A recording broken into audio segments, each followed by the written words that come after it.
ಸಿದ್ದರಾಮಯ್ಯನವರು ನಾನು ರಾಜೀನಾಮೆ ಕೊಡಲ್ಲ ಕೊಡಲ್ಲ ಕೊಡಲ್ಲ ಅಂತಿದ್ದಾರೆ. ಆದರೆ ಈ ಕೊಡಲ್ಲ ಅನ್ನುವ ಮಾತು, ಈ ಗಟ್ಟಿತನ ಎಲ್ಲಿವರೆಗೆ ಅಂತ ಒಂದು ಸಲ ಪ್ರಶ್ನೆ ಮಾಡ್ತಿದ್ದಾರೆ. ಹೈಕಮಾಂಡ್ ಕಾನೂನು ಹೋರಾಟಕ್ಕೆ ರೆಡಿಯಾಗಿ ನಾವು ನಿಮ್ಮ ಜೊತೆ ಇದ್ದೀವಿ ಅಂತ ಹೇಳಿದ್ದಾರೆ. ಇಲ್ಲಿ ಟೆಕ್ನಿಕಲಿ ಯೋಚನೆ ಮಾಡೋದಾದರೆ ವೀಕ್ಷಕರೇ, ಡಿಸೆಂಬರ್ ಅಂತ್ಯದ ಒಳಗೆ ಲೋಕಾಯುಕ್ತ ಈ ತನಿಖಾ ವರದಿಯನ್ನು ಸಲ್ಲಿಸಬೇಕು ಕೋರ್ಟ್ಗೆ. ಆ ಸಲ್ಲಿಸಿದಾಗ ಹೆಚ್ಚು ಕಮ್ಮಿ ಅಲ್ಲಿ ಈಗ ಸೆಕ್ಷನ್ಗಳನ್ನ ಒಂದಷ್ಟು ಸೇರಿಸಿ ಏನು FIR ಮಾಡಿದ್ದಾರೆ, ಅಲ್ಲಿ ಹೆಚ್ಚು ಕಮ್ಮಿ ಒಂದಷ್ಟು ಗ್ರೌಂಡ್ಸಲ್ಲಿ 50% ಸಾಬೀತಾಗತ್ತೆ ಅನ್ನೋ ನಿರೀಕ್ಷೆಯಲ್ಲಿ ದೂರುದಾರರಿದ್ದಾರೆ. ಕೋರ್ಟ್ ಯಾಕೆ ಇದನ್ನು ಪ್ರಾಸಿಕ್ಯೂಷನ್ ಅಂದರೆ ಲೈಕ್ ಈ ಅರ್ಜಿನ ದೂರುದಾರ ಅರ್ಜಿನ ಊರ್ಜಿತ ಮಾಡ್ತು, ಸಿದ್ದರಾಮಯ್ಯ ಅರ್ಜಿನ ರಿಜೆಕ್ಟ್ ಮಾಡ್ತು ಅಂದರೆ ಇದು ತನಿಖೆಗೆ ಯೋಗ್ಯವಾದಂಥ ದೂರು. ಈ ಸಿದ್ದರಾಮಯ್ಯನವರ ವಿರುದ್ಧ ಬಂದಿರತಕ್ಕಂಥ ಆರೋಪ ತನಿಖೆಗೆ ಯೋಗ್ಯವಾದಂಥ ಪ್ರಕರಣ. ತನಿಖೆ ಮಾಡದೆ ಅಲ್ಲೇ ರಿಜೆಕ್ಟ್ ಮಾಡಿ ಕಳಿಸುವಂಥ ಪ್ರಕರಣ ಅಲ್ಲ. ಮೇಲ್ನೋಟಕ್ಕೆ ಆರೋಪ ಏನು ಮಾಡ್ತಿದ್ದಾರೆ, ಏನು ಹೇಳ್ತಿದ್ದಾರೆ ಅವು ಮೇಲ್ನೋಟಕ್ಕೆ ಓಕೆ ಇದಂತ ಇನ್ವೆಸ್ಟಿಗೇಷನ್ ಮಾಡ್ಬೋದು ಅನ್ನೋ ದಾಟಿಯ ಒಂದಷ್ಟು ಅಂಶಗಳನ್ನ ಪ್ರಸ್ತಾಪ ಮಾಡಿದರು ಆ ಕಾರಣಕ್ಕೆ. ಹಾಗಾಗಿ ಡಿಸೆಂಬರ್ ಅಂತ್ಯದ ವೇಳೆಗೆ ಹೆಚ್ಚು ಕಮ್ಮಿ ಹೈಕಮಾಂಡ್ ಎಲ್ಲಿವರೆಗೆ ನಿಲ್ಬೋದು ನಾನು ಆಗಲೇ ಹೇಳಿದೆ, ಭಾಳಷ್ಟು ಬಾರಿ ಹಿಂದೆ ಹೇಳ್ತಿದ್ದೆ. ಅರವಿಂದ್ ಕೇಜ್ರಿವಾಲ್ ಅವರೇ ಸುಪ್ರೀಂ ಆಮ್ ಆದ್ಮಿ ಪಾರ್ಟಿಗೆ ಜೈಲಿಗೆ ಹೋದ್ರು, ಅವರೇ ಮುಖ್ಯಮಂತ್ರಿ ಆಗಿದ್ರು. ಯಾಕೋ ಕಾರಣ ಆಚೆಗೆ ಬಂದ್ಮೇಲೆ ರಾಜೀನಾಮೆ ಕೊಟ್ಟರು, ಈಗ ಅತಿಶಿ CM ಆಗಿದ್ದಾರೆ. ಜಾರ್ಖಂಡ್ನ ಹೇಮಂತ್ ಸೊರೇನ್ ಜೈಲಿಗೆ ಹೋಗ್ಬೇಕಾದ್ರೆ ಚಂಪೈ ಸೊರೇನ್ನ ಮುಖ್ಯಮಂತ್ರಿ ಮಾಡಿ ಹೋಗಿದ್ರು, ಬಂದಮೇಲೆ ಅವ್ರು ನಿಲ್ಸರು, ಮತ್ತೆ ಅವ್ರು ಮುಖ್ಯಮಂತ್ರಿ ಆದರು. ಜಯಲಲಿತಾ ಜೈಲಿಗೆ ಹೋಗುವಾಗ ಏನು ಮಾಡೋರು, ಪನ್ನೀರ್ ಸೆಲ್ವಂಗೆ ಅಲ್ಲಿ ಅವಕಾಶ ಮಾಡಿರೋರು. ಸೊ ಹಿಂಗೆ ಜೈಲಿಗೆ ಹೋಗುವಾಗ ಬೇರೆಯವ್ರಿಗೆ ಅಧಿಕಾರ ಹಸ್ತಾಂತರ ಮಾಡಿ ಹೋಗಿ ಮತ್ತೆ ವಾಪಸ್ ಬಂದ್ಮೇಲೆ ತಗೊಳ್ಳೋರು. ಅವತ್ತು ಯಡಿಯೂರಪ್ಪ ಅದೇ ಥರ ಮಾಡಿ ಹೋದ್ರು, ಮತ್ತು ಬಂದಮೇಲೆ ಏನೋ ವಾಪಸ್ ತಗೊಳ್ಳಿಲ್ಲ ಅದನ್ನು ಅವ್ರ ಅಧಿಕಾರನ. ಯಾಕೆಂದ್ರೆ ಹೈಕಮಾಂಡ್ ಲೆಕ್ಕಾಚಾರ. ಇದು ಅಷ್ಟೇ, ಪ್ರಾದೇಶಿಕ ಪಕ್ಷದಲ್ಲಿ ಮತ್ತೆ ಪಡೆಯುವಂಥ ಅಧಿಕಾರ ಅವ್ರ ಕೈಲಿ ಇರುತ್ತೆ, ರಾಷ್ಟ್ರೀಯ ಪಕ್ಷದಲ್ಲಿ ಅದು ಅವ್ರ ಕೈಲಿ ಇರಲ್ಲ. ಯಾಕೆಂದರೆ ಆ ಟೈಮ್ಗೆ ಬೇರೆಯವ್ರು ಸ್ಟ್ರಾಂಗಾಗಿ ಕೂತಿರ್ತಾರೆ. ಅವತ್ತಿಲ್ಲಿ DV ಸದಾನಂದ ಗೌಡರು, ಶೆಟ್ಟರ್ ಆ ಸ್ಪೇಸನ್ನು ತುಂಬಿದ್ರು. ಸೊ ಹೀಗಾಗಿ ಸಿದ್ದರಾಮಯ್ಯನವರು ಜೈಲಿನ ಒಳಗೋಗುವ ಮುನ್ನ, ಅಂದರೆ ಹೋಗ್ತಾರೆ ಅನ್ನೋದು BJPಗರ ಮತ್ತು JDSನವರ ವಿಶ್ವಾಸ, ನಂಬಿಕೆ. ಖಂಡಿತ ಜೈಲಿಗೆ ಹೋಗ್ತಾರೆ ಸಿದ್ದರಾಮಯ್ಯ ಪ್ರಕರಣದಲ್ಲಿ ಅಂತ. ಆದರೆ ಡಿಸೆಂಬರಲ್ಲಿ ಆ ತನಿಖೆಯನ್ನು ಮುಗಿಸಿ ಕೋರ್ಟ್ ಮುಂದೆ ಆ ತನಿಖಾ ವರದಿನ ಕೊಡಬೇಕಾದ್ರೆ ಅದರಲ್ಲಿ ಈ ಕೋರ್ಟು ಮತ್ತು ಕೋರ್ಟ್ನ ಲೆಕ್ಕಾಚಾರ ಅನ್ನೋಕ್ಕಿಂತ ದೂರುದಾರರ ವಿಶ್ವಾಸ ಏನು ಅಂದರೆ ಈ ಆರೋಪ ಸಾಬೀತಾಗುತ್ತೆ. ಅವ್ರದ್ದೇ ಸತ್ತವರ ಹೆಸರಲ್ಲಿ ಡಿನೋಟಿಫಿಕೇಶನ್ಗೆ ಅಪ್ಲಿಕೇಶನ್ ಹಾಕ್ಸಿದ್ದಾರೆ. ಯಾರ್ದೋ ಅವ್ರದ್ದಲ್ಲದ ಜಮೀನ ಅವ್ರ ಹತ್ರದಿಂದ ಖರೀದಿ ಮಾಡಿರ್ತಕ್ಕಂಥದ್ದು. ನಂತರ ಅವ್ರು DCM ಆದಾಗ ಡಿನೋಟಿಫಿಕೇಶನ್ ಮಾಡಿದ್ದು. ಸೊ ಹಿಂಗೆ ಎಷ್ಟೆಲ್ಲ ಅಂಶಗಳನ್ನ ಇಟ್ಕೊಂಡು ದೂರುದಾರರು ಗಟ್ಟಿಯಾಗಿ ಕೂತಿದ್ದಾರೆ. ಸೊ ಹೀಗಾಗಿ ಎಲ್ರಿಗೂ ಅವ್ರಿಗೆ ವಿಶ್ವಾಸ ಇದೆ ಈ ಪ್ರಕರಣದಲ್ಲಿ ಸಿದ್ದರಾಮಯ್ಯ ತಪ್ಪಿತಸ್ಥ ಅಂತ ಇದಾಗ್ತಾರೆ ಅಂತ. ಬಟ್ ಡಿಸೆಂಬರ್ಗೆ ಹೆಚ್ಚು ಕಮ್ಮಿ ಏನೋ ಬರಬೇಕಲ್ಲ, ಏನು ಇವರ ಪಾತ್ರ ಇಲ್ಲ ಅನ್ನೋದು ಬರಬೇಕು, ಅಥವಾ ಪಾತ್ರ ಏನೋ ಒಂದು ಬರಬೇಕಲ್ಲ. ಡಿಸೆಂಬರ್ ಡೆಡ್ಲೈನ್ ಗ್ಯಾರಂಟಿ ಡಿಸೆಂಬರ್ವರೆಗೆ, ಡಿಸೆಂಬರ್ ಅಂತ್ಯದವರೆಗೆ ಈ ಗ್ಯಾರಂಟಿ. ನಾನು ರಾಜೀನಾಮೆ ಕೊಡಲ್ಲ ಅನ್ನೋ ವಾಯ್ಸ್ ಡಿಸೆಂಬರ್ವರೆಗೆ, ಅಲ್ಲಿವರೆಗೆ ಹೈಕಮಾಂಡ್ ಬನ್ನಿ ನಿಲ್ಲುತ್ತೆ. ಪ್ರಕರಣದಲ್ಲಿ ಪೊಲೀಸ್ ವಶಕ್ಕೋ ಬಂಧನ ಆಗುವಂಥ ಸನ್ನಿವೇಶದಲ್ಲಿ ಅವರು ರಾಜೀನಾಮೆ ಕೊಟ್ಟು ಮಾಜಿ ಮುಖ್ಯಮಂತ್ರಿಯಾಗಿಯೇ ಹೋಗ್ಬೇಕಾಗತ್ತೆ. ಸೊ ಹೋಗ್ತಾರೆ ಜೈಲ್ಗೆ ಅನ್ನೋದು JDS BJPಗರ ವಿಶ್ವಾಸ, ದೂರುದಾರರ ವಿಶ್ವಾಸ.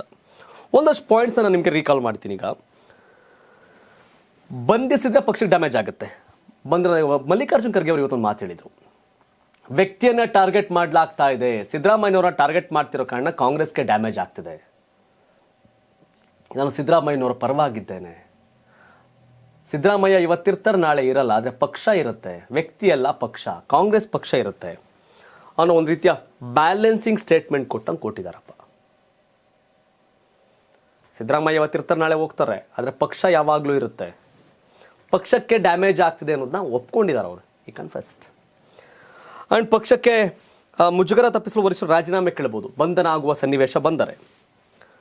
ಮತ್ತೆ ಕಾಂಗ್ರೆಸ್ ಲಾಗ್ CM ರೈಸ್ 3 ತಿಂಗಳ ತನಿಖೆ ನಡೆಸಿ ವರದಿ ಸಲ್ಲಿಸಲು ಸೂಚನೆ. ಡಿಸೆಂಬರ್ 24 ಕೋರ್ಟ್ಗೆ ವರದಿಯನ್ನು ಸಲ್ಲಿಸಬೇಕು. ಸಿದ್ದರಾಮಯ್ಯ ರಾಜೀನಾಮೆ ಕೊಡುವ ಸಾಧ್ಯತೆ, ಯಾಕೆಂದರೆ ಅವತ್ತೇನಾರ ಬಂಧನ ಆಗುವ ಸನ್ನಿವೇಶ ಎದುರಾದರೆ ಮಾತ್ರ.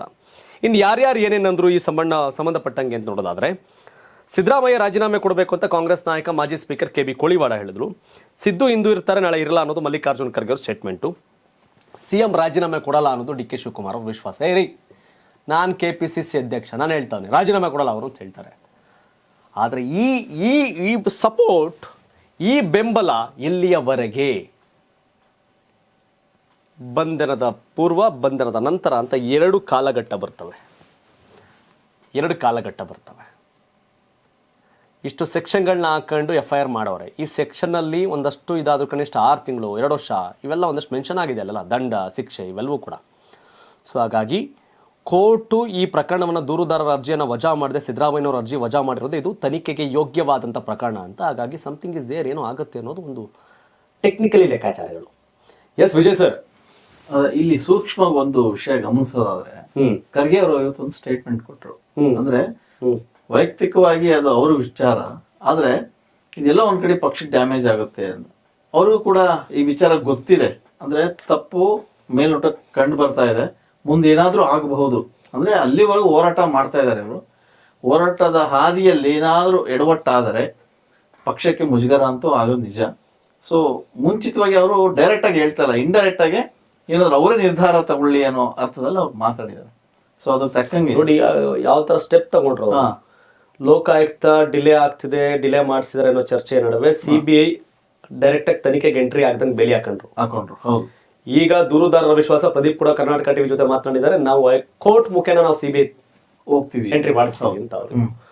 CBI ಎಂಟ್ರಿ ಆದಾಗ ವರ್ಷಕ್ಕೆ ಈಗ ನಾಗೇಂದ್ರ ಅವ್ರನ್ನ ಕರ್ಕೊಂಡು ಹೋಗಿ ಕೂರ್ಸ್ಕೊಳ್ಳಿಲ್ವಾ? ಸಚಿವರಾಗಿದ್ರು, ಅವ್ರು ರಾಜೀನಾಮೆ ಕೊಟ್ಟರ ಟೈಮ್ಗೆ. ಬಟ್ ಇಲ್ಲೂ ಕೂಡ ಒಂದು ವೇಳೆ CBIಗೆ ಪ್ರಕರಣ ಹಸ್ತಾಂತರ ಆಯ್ತು ಅಂದ್ರೆ ರಾಜೀನಾಮೆ ಕೊಡಬಹುದು ಅಂತ. ಯಾಕಂದ್ರೆ ಇವ್ರಿಗೆ ತನಿಖೆ ವಿಚಾರಣೆ 3 ತಿಂಗಳ ಅವಕಾಶ ಕೊಟ್ಟಿದ್ದು ಡಿಸೆಂಬರ್ 24. ಬಟ್ ಇವರು ಲೋಕಾಯುಕ್ತ ಮೇಲೆ ನಮ್ಗೆ ನಂಬಿಕೆ ಇಲ್ಲ ಅಂತ CBI ಗೆ ವರ್ಗಾಯಿಸಿ ಪ್ರಕರಣ ಅಂತ ಹೋದ್ರೆ ಇದು ಹಾರ್ಡ್ಲಿ 1 ವೀಕ್ 2 ವೀಕ್ ಲೋಕಾಯುಕ್ತ ಆಕ್ಷೇಪ ಸಲ್ಲಿಸಬೇಕಾಗುತ್ತೆ. ಆಗ ಲೋಕಾಯುಕ್ತ ಈ ಪ್ರಕರಣ FIR ಮಾಡ್ಲಿಕ್ಕೆ ಎಷ್ಟೇ ಡಿಲೇ ಆಯ್ತು ಅನ್ನೋದನ್ನ ಕೋರ್ಟ್ ಮಾಡಬಹುದು. ಕೋರ್ಟ್ ಅಲ್ಲಿ ಇವರು ಕೋರ್ಟ್ ಆದೇಶದ ನಂತರ ಜನಪ್ರತಿನಿಧಿಗಳ ನ್ಯಾಯಾಲಯ ಆದೇಶ ಕೊಡಬೇಕಾಯ್ತು ಇವ್ರಿಗೆ. ಅದಾದ್ಮೇಲೆ FIR ಮಾಡ್ಲಿಕ್ಕೆ ಡಿಲೇ ಆಯ್ತಲ್ಲ, ಈ ಗ್ರೌಂಡ್ಸ್ ಇಟ್ಕೊಂಡು CBI ವರ್ಗಾವಣೆ ಮಾಡಿ ಅಂತ ಹೋಗ್ತಾರೆ ಯಾರು ದೂರುದಾರರು. ಸೊ ಇದೆಲ್ಲ ಆಗ್ಬೋದು ಅಂತ.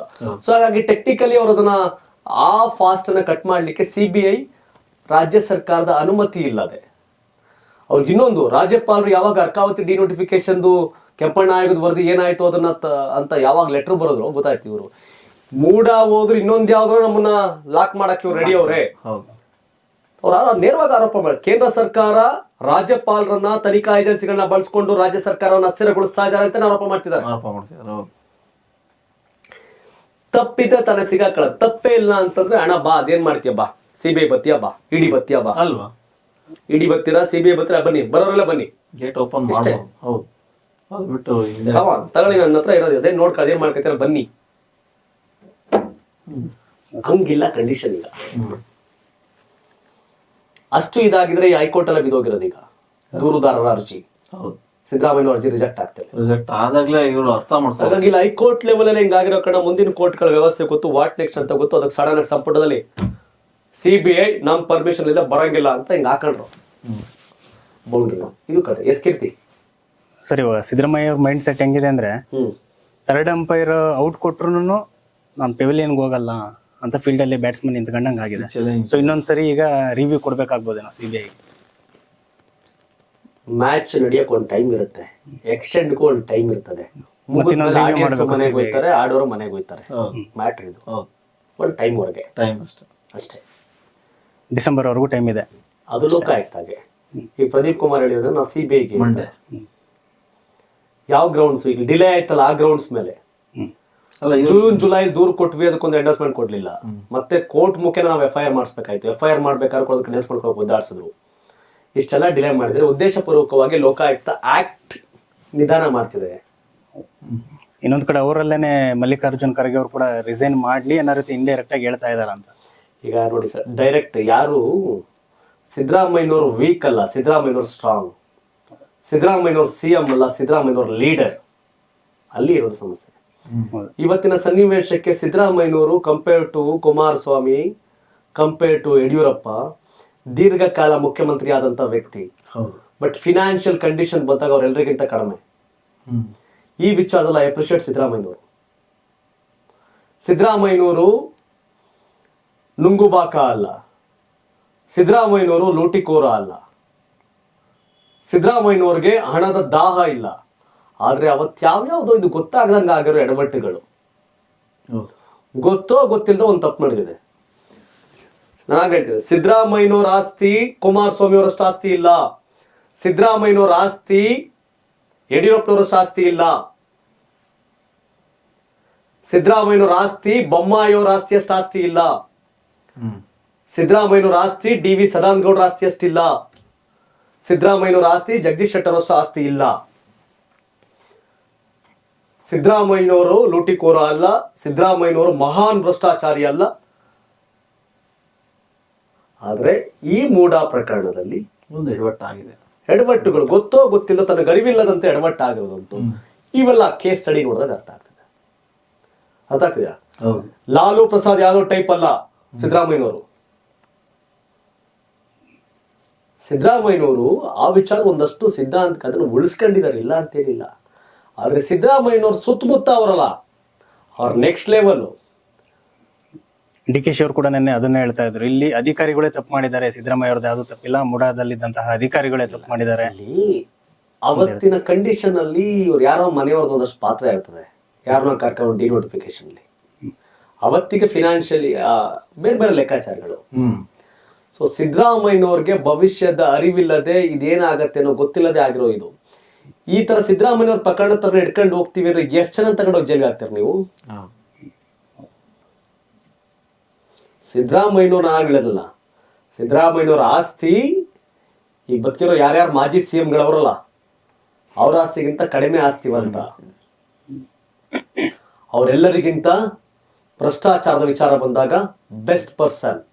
ಬಟ್ ಮೂಡಾ ವಿಚಾರದಲ್ಲಿ ತನ್ನ ಗರಿವಿಲ್ಲದೆ ಒಂದಷ್ಟು ತಗಲಿ ಹಾಕೊಂಡಿರೋ ಸತ್ಯ ಅಷ್ಟೇ.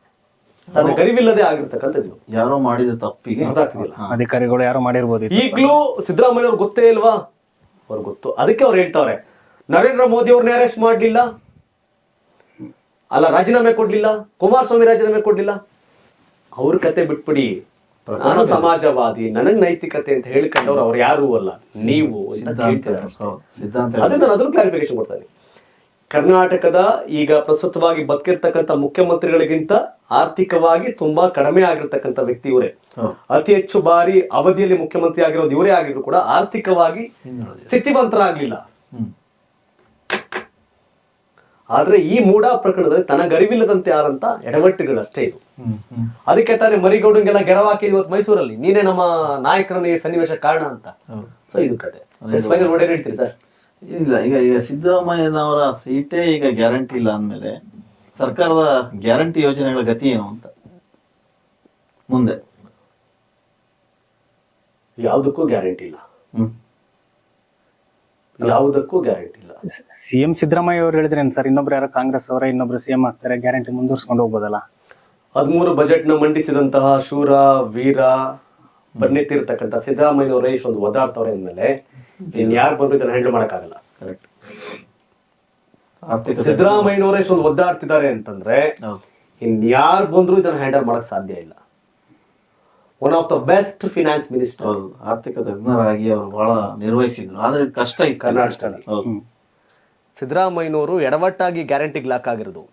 2018ರಿಂದ 19 ಅವಧಿಯಲ್ಲಿ ರೈತರ ಸಾಲ ಮನ್ನಾ ಮಾಡಬೇಕಾದ್ರೆ ಇನ್ನೊಂದು ಸ್ವಲ್ಪ ಜಾಸ್ತಿ ಮಾಡಿದ್ರೆ 25,000 ಕೋಟಿ ಹೊರೆ ಆಗುತ್ತೆ, ಸಾಲ ಮನ್ನಾ ಮಾಡಬೇಡಿ ಅಂತ ಕುಮಾರಸ್ವಾಮಿ ಅವ್ರಿಗೆ ಹೇಳಿದಂಥ ವ್ಯಕ್ತಿ ಸಿದ್ದರಾಮಯ್ಯನವರು.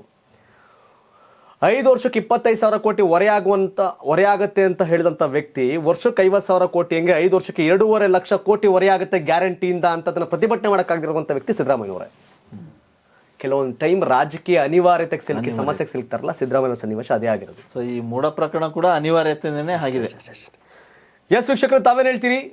ಎಲ್ಲಿಯವರೆಗೆ ಗ್ಯಾರಂಟಿ ಸಿದ್ದರಾಮಯ್ಯವ್ರ ಕುರ್ಚಿ? ನಿಮ್ಮ ಅಭಿಪ್ರಾಯ ಏನು? ಈ ಪ್ರಕರಣ ಲೋಕಾಯುಕ್ತನೇ ನಿಷ್ಪಕ್ಷಪಾತವಾಗಿ ತನಿಖೆ ಮಾಡುತ್ತೆ ಅನ್ನೋ ವಿಶ್ವಾಸ ಇದೆಯಾ, ಅಥವಾ CBI ಇದಕ್ಕೆ ಎಂಟ್ರಿ ಆಗುತ್ತಾ? ಎಂಟ್ರಿ ಆಗಬೇಕಾ?